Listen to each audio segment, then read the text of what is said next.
Hello, friends. Pastor Doug Batchelor here. One of the questions that we get more than any other this time of year is, should a Christian celebrate Christmas? And so I'm going to take just a few minutes and address this very quickly. First of all, there's nothing in the Bible that tells us that Jesus was born the 25th of December. In fact, we can be pretty sure he wasn't born that time of year, mainly for three reasons. One is, you would not have shepherds out in their fields during the coldest time of the year in the northern hemisphere. The climate in Israel is very much like here in Northern California. And around the 25th of December, it is cold, it is wet, there's almost no grass in the fields.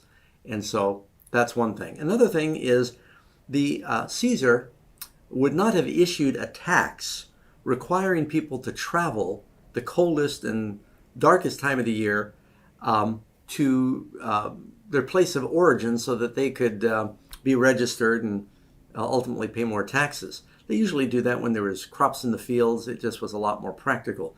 So it's very unlikely that Caesar Augustus would issue that tax during that time. And the third reason, I think it's probably the best reason, we sort of know when Jesus was born because it tells us in Luke chapter 3 that Jesus was baptized as he began to be 30 years of age. Now there's a reason for that because, well, King David started to rule at 30. Joseph went out over Egypt at 30. A priest could not begin to serve until he was 30. Christ began his ministry around his 30th birthday, and he was baptized. Now, we don't know what that date was, but we do know how long he ministered, and we do know when he died. Jesus died in the spring during the Passover, 3.5 years later. So if you simply count back 3.5 years from when he died, and you know he died in the spring, he was probably born in the fall. So where did December 25th come from? It's pretty clear that it wasn't from the birth of Jesus. Matter of fact, you can read here in the Catholic Encyclopedia, it states Christmas was not among the earliest festivals of the church. Irenaeus and Tertullian omitted from their lists of feasts, and those authors lived in the 3rd century AD. So, up to 400 AD, no Christians were celebrating Christmas around the 25th of December. So what happened? Well, it's really something that's astronomical when you think about it. The winter solstice is around December 21, 22. That means it's going to be the shortest days of the year. The days continue to get shorter and shorter and shorter until you get to the 21st. Then there's like a stable time for about 3 days where you don't really see any change in the days. The days begin to get noticeably longer around the 25th. So all over the Northern Hemisphere, in a number of cultures, that was a time of different celebrations. Yes, some used it for sun worship. Some did it because it was time of agriculture. Some celebrated because the days started getting longer again, and they just glad that it wasn't going to be getting darker, it was going to be getting brighter. And so even in the Americas, among the Indians in the Northern Hemispheres, everybody noticed the days started getting longer around the 25th of December.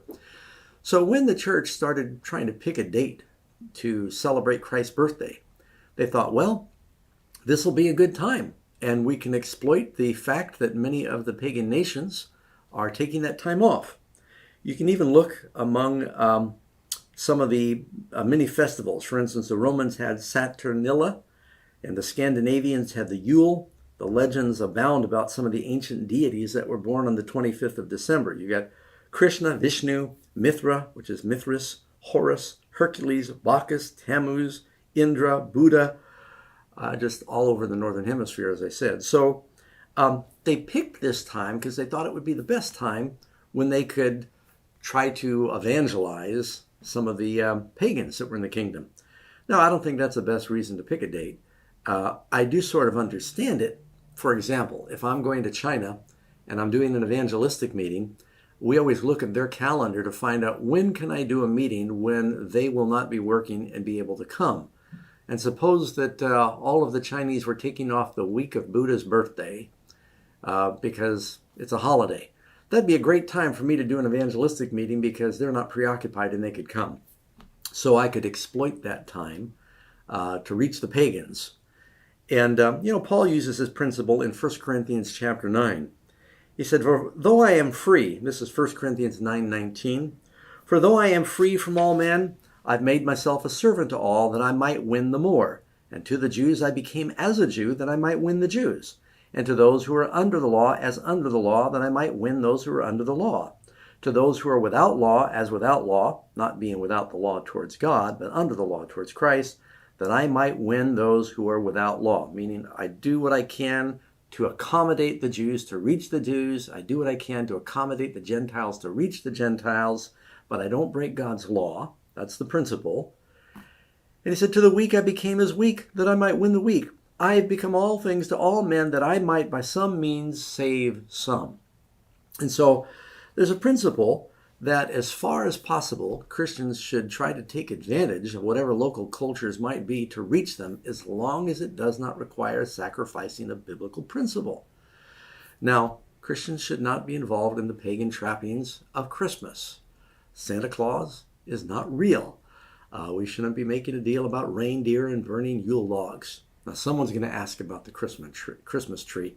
People often go to Jeremiah chapter 10, and they read this passage. It begins in verse 2. For the customs of the people are futile. For one cuts a tree from the forest, the work of hands of the workmen with the axe. They decorate it with silver and gold. They fasten it with nails and hammers so that it will not topple. People say, there's a Christmas tree. They are upright like a palm tree. They cannot speak. They must be carried because they cannot go by themselves. Do not be afraid of them. They cannot do evil, nor can they do good. Is Jeremiah saying that you should not cut a tree and decorate it? No, they were talking about the pagan practice where they would cut down a tree, take a block of the tree, carve it into a god, plate it with gold and silver. They had legs and mouths and eyes, but they couldn't see, they couldn't speak, they couldn't walk. You had to carry them. People don't carry around Christmas trees. So this really has nothing to do with a Christmas tree, though I've heard it used that way many times. And I've not seen too many people. I mean, if you have a bouquet of flowers in your house because you like the look and you like the fragrance, that's fine. But if I see people praying to their flowers, or if I saw a person praying to their tree, so having holiday ornamentation is not a sin of itself. Now, in our church here in Granite Bay, we typically don't put up a Christmas tree. There would not be anything morally wrong with that, but there's a principle in the Bible. Paul says that don't do anything that's going to make your brother stumble. And for example, he said, if eating meat sacrificed to an idol, even if it's a clean type of meat, is going to make your brother stumble, then don't do it. And of course, I'm a vegetarian, but it's a principle that you don't want to do anything. And so, yeah, we certainly don't need Christmas trees. And if some people think that it's connected with idolatry, then don't do it. So when it comes to should a Christian celebrate Christmas, obviously we should stay away from the things that are pagan. But if the world is talking about the birth of Christ, and if the birth of Christ and the incarnation is a biblical subject, if there is a good time for us to expand on that, to enhance that teaching, by all means, do it then.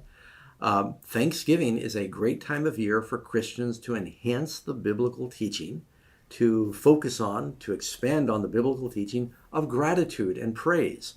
And so if the world is all focusing during this time of year on the first coming of Jesus, what a great opportunity for us to talk about the first coming of Jesus and point them to the second coming of Jesus. It says, for instance, in Romans chapter 14, this is not obligatory. Paul says in verse 5, one person esteems or regards one day above another, another esteems every day alike. Let each one be fully convinced in his own mind. He that observes the day, he observes it to the Lord. Don't do it to Santa Claus. And he who does not observe the day, to the Lord he does not observe it. There's no requirement to remember these days. Now, keep in mind, the word pagan isn't always sinful. Pagan simply means it's a cultural thing. There's a lot of cultural things we do that did not come from the Bible that are not necessarily sinful. But if there's a pagan practice that conflicts with a biblical principle, then you should stay away from that. And so, anyway, well, with that background, friends, I hope it helps a little bit. And you just pray, and, anything that's not of faith, don't do it. But if in faith, if you can take advantage of this time of year to be a witness to your neighbors, to share gifts, to focus on the first coming of Christ and the incarnation and bring glory to God, by all means, be all things to all men that you might reach more for Christ. God bless you. Hope that's helpful. And keep amazing facts in your prayers during this time of year.